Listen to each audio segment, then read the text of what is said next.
નવસારી લોકસભા બેઠકના ભાજપના ઉમેદવાર સી.આર. પાટીલ દ્વારા ઝંઝાવાટી પ્રચાર શરૂ કરાયો છે. પાર્લે પોઈન્ટ ખાતે સી.આર. પાટીલે મતદાતાઓ સાથે સંવાદ કર્યો હતો. લોકસભાની ચૂંટણીના મતદાનને ગણતરીના દિવસો બાકી છે ત્યારે નવસારી લોકસભા બેઠકના ભાજપના ઉમેદવાર અને ગુજરાત ભાજપ પ્રદેશ અધ્યક્ષ સી.આર. પાટીલ દ્વારા ઝંઝાવાટી પ્રચાર શરૂ કરાયો છે. સી.આર. પાટીલે ડોર ટુ ડોર મતદાતાઓ અને કાર્યકરો સાથે સંવાદ કર્યો હતો. પાર્લે પોઈન્ટ સ્થિત બ્રિજવાસી રેસીડેન્સીના મતદાતાઓ જોડે સંવાદ કર્યો તો સી.આર. પાટીલ દ્વારા ડોર ટુ ડોર કાર્યકર્તાઓ અને મતદાતાઓને મળી ભાજપ તરફી મતદાન કરવા અપીલ કરી હતી.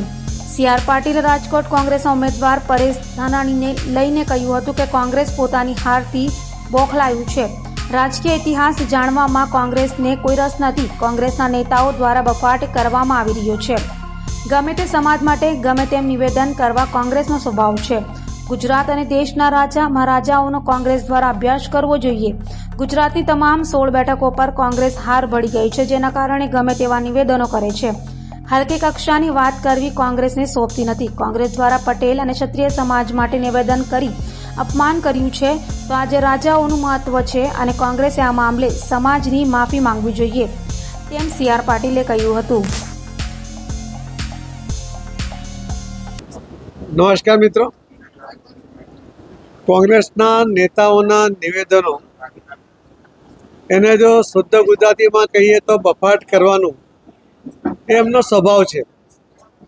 આજે જ્યારે એમને ભીત ઉપર એમની હાર દેખાઈ રહી છે અને ગુજરાતમાં તો clear cut 26 seat Bharatiya Janata party જીતી રહી છે, ત્યારે સ્વાભાવિક એમને બોખલાહટને કારણે ગમે તેવા નિવેદન કરવા, ગમે તે સમાજ માટે ગમે તેવા શબ્દ પ્રયોગ કરવા એ એમનો સ્વભાવ રહ્યો છે.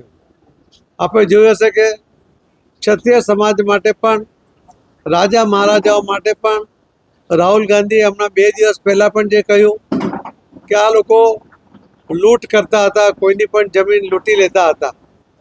એમને કદાચ ઇતિહાસ ખબર નથી.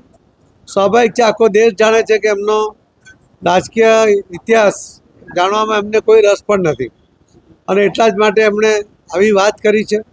આજે પણ આ દેશને અખંડ ભારત બનાવવા માટેની જે કલ્પના હતી અને સરદાર વલ્લભભાઈ પટેલ એમણે જ્યારે ટહેલ નાખી ત્યારે ગુજરાતમાંથી ભાવનગરના સૌથી પહેલાં એમણે પોતાનું રજવાડું એ સરકારને આપી દીધું હતું અને ત્યાર પછી પણ બાકીના બધા જ લોકોએ 532 કે એનાથી વધુ આ રજવાડાઓ એ અખંડ ભારતના નિર્માણ માટે આ રાજા મહારાજાઓએ આપી દીધા હતા. તેનો સ્વભાવ લૂંટનો હોય, ક્યારેય આ રીતે સમર્પિત ન થઈ શકે. દેશ માટે સમર્પણની ભાવના એક ક્ષત્રિય સમાજની અંદર પણ જબરજસ્ત છે, પણ કોંગ્રેસને ક્યારેય એની કદર નથી. એમણે આપેલા જે પ્રોમિસ હતા સાલિયાણાના એ પણ એમણે બંધ કર્યા અને રીતે એમને ખૂબ મોટો અન્યાય એ કરતા આવ્યા છે. એમને કદાચ ગુજરાતના રાજા મહારાજા કે દેશના એમનો પણ એમણે અભ્યાસ કરવો જોઈએ. ગુજરાતની અંદર ભાવનગર હશે, વડોદરા હશે, ગોંડલ હશે અને બીજા પણ અન્ય રાજાઓએ જે સારો વહીવટ કર્યો. એમણે શિક્ષણને મહત્ત્વ આપ્યું, એમણે ખેતીને મહત્ત્વ આપીને લોકોને જાગૃત કર્યા, એમણે ખેતી માટે પાણીની વ્યવસ્થાઓ કરી અને મહિલાઓની સુરક્ષા માટે એમણે વ્યવસ્થા કરી. આવા સારા વહીવટને કારણે આજે આટલા વર્ષો પછી પણ જે તે વિસ્તારમાં એ રાજાઓનું નામનું એક મહત્ત્વ છે. એ પ્રજા એમને આજે પણ સન્માનથી એમના નામનું ઉચ્ચારણ કરે છે.